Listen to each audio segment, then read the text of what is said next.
Assalamualaikum warahmatullahi wabarakatuh. Hai semuanya. Di sini saya selaku moderator dari kelompok 2 akan mempresentasikan materi bab 2 kepribadian perilaku dalam organisasi. Nah, sebelum masuk ke dalam materi, kita perkenalan dulu yuk sama anggota kelompok kami. Saya Muhammad Fajar Riza, NIM 1903 10 20 08 dari kelompok 2. Saya Diti Anita, NIM 1903 10 20 13 dari kelompok 2. Saya Madika Dwi Anggia Bekti, NIM 1903 10 20 22 dari kelompok 2. Nama saya Indah Dwi Kumalasari dengan NIM 1903 10 20 26 dari kelompok 2. Nama saya Darulia Ratna Septiansi, NIM 19 03 10 20 27 dari kelompok 2. Nama saya Yoga Pratama Putra, NIM 19 03 10 20 29 dari kelompok 2. Nama saya Jian Fitria Trisnawati, NIM 19 03 10 20 30 dari kelompok 2. Nama saya Asliman Fatul Aisyah, NIM 19 03 10 20 32 dari kelompok 2.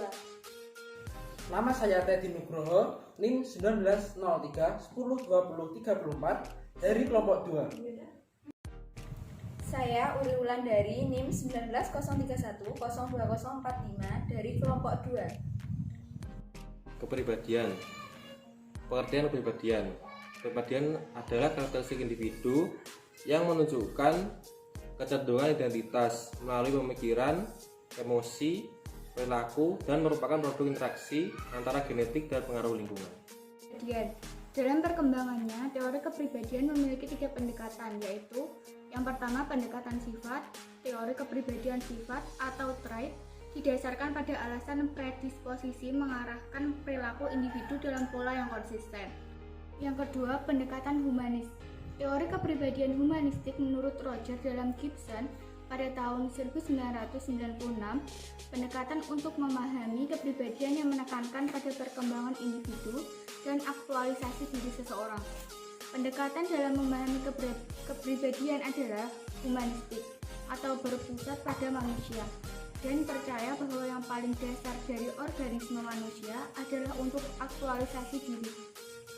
Pendekatan psikodinamis. Teori kepribadian psikodinamis menurut Freud bahwa perbedaan kepribadian individu itu karena setiap orang mempunyai dasar yang berbeda. Ia membagi kepribadian menjadi 3 bagian, yaitu ide merupakan kepribadian yang paling dasar, sistem yang di dalamnya terdapat naluri-naluri bawaan. Selanjutnya, ego merupakan sistem kepribadian yang bertindak sebagai pengarah individu kepada dunia, objek, dan kenyataan dan menjalankan fungsinya berdasarkan prinsip kenyataan. Yang terakhir, superego merupakan sistem kepribadian yang berisikan nilai-nilai dan aturan-aturan yang sifatnya evaluatif atau menyangkut baik buruk, di mana nilai-nilai termasuk di dalamnya sikap moral tersebut dibentuk oleh masyarakat. C. Determinan kepribadian. Yang pertama ada heredity. Heredity atau keturunan merupakan faktor yang ditentukan oleh konsepsi. Yang kedua ada environment. Faktor lingkungan memainkan peran penting dalam membentuk suatu kepribadian. Yang ketiga ada situation. Situasi mempengaruhi heredity and environment pada kepribadian. Yang keempat ada life experience. Pengalaman hidup yang dilalui seseorang sejak kecil menjadi dewasa sampai mencapai usia lanjut akan mempengaruhi kepribadian seseorang. D. Dimensi kepribadian. 1. The Big Five Personality Model. A. Conscientiousness. Bersifat berhati-hati merupakan dimensi kepribadian yang menggambarkan orang yang mempunyai sifat keberhati-hati tinggi atau rendah. B. Grace menunjukkan kerahamahan atau kesediaan menyetujui. Emotional stability merupakan sifat yang menunjukkan stabilitas emosional atau gangguan emosi. D. Openness to experience merupakan sifat yang menunjukkan keterbukaan pada pengalaman. E. Extroversion menunjukkan dimensi kepribadian yang berpandangan keluar dan menggambarkan orang yang mempunyai karakteristik ramah, aktif, berbicara, suka bergaul, suka berteman, dan tegas. 2. The Myers-Briggs Type Indicator. Tipe indikator Myers-Briggs mengevaluasi kepribadian individu berdasarkan pada 4 tipe preferensi, yaitu A. Extroversion merupakan kepribadian yang dibangkitkan oleh interaksi orang dan sosial, sedangkan sebagai lawannya adalah introversion yang sifat kepribadiannya dibangkitkan oleh waktu pribadi dan refleksi atau pemikiran sendiri.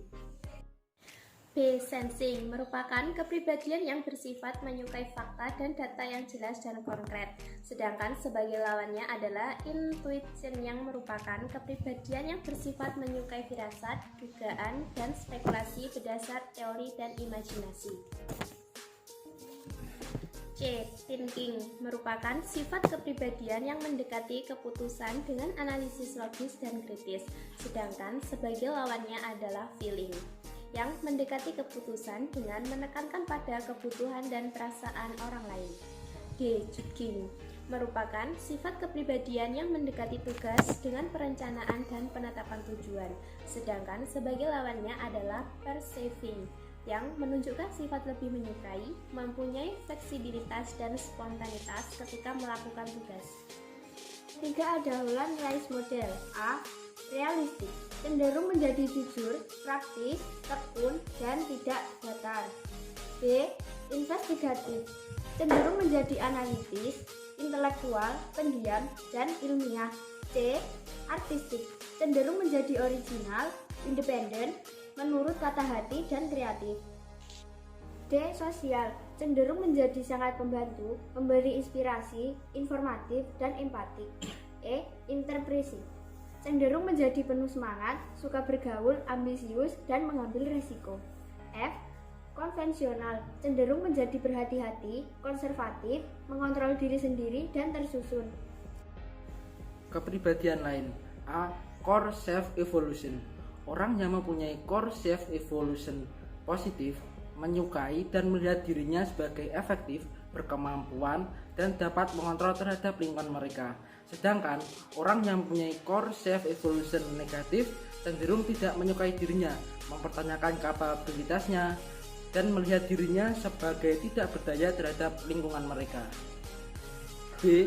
Machiavellianism merupakan tingkatan di mana individu adalah pragmatis, menjaga jarak emosional, dan mempercayai bahwa untuk mendapatkan hasil dapat membenarkan segala cara. C. Narcissism.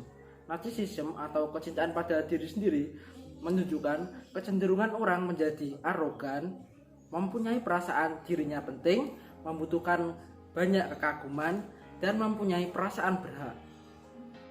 D.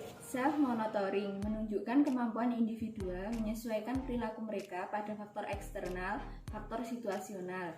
E. Risk-taking, yaitu orang berbeda dalam keinginannya mengambil kesempatan, suatu kualitas yang mempengaruhi beberapa banyak waktu dan informasi yang diperlukan manajer untuk membuat keputusan. F. Tipe A personality. Tipe A personality adalah kepribadian yang secara agresif terlihat dalam perjuangan kronis, tidak terputus-putus untuk mencapai lebih dan lebih dalam waktu yang semakin kurang, dan apabila diperlukan melakukan demikian menentang usaha yang berlawanan dari sesuatu atau orang lain. G. Proaktif personality. Proaktif personality mengidentifikasi peluang, menunjukkan inisiatif, melakukan tindakan, dan memelihara sampai perubahan yang berarti terjadi. Masalah dalam melakukan testing kepribadian menurut McShane dan Fonuglino tahun 2010 nomor 42. Yang pertama yaitu kebanyakan tes adalah self-report skills, yaitu memungkinkan pelamar atau pekerja memalsu jawaban mereka.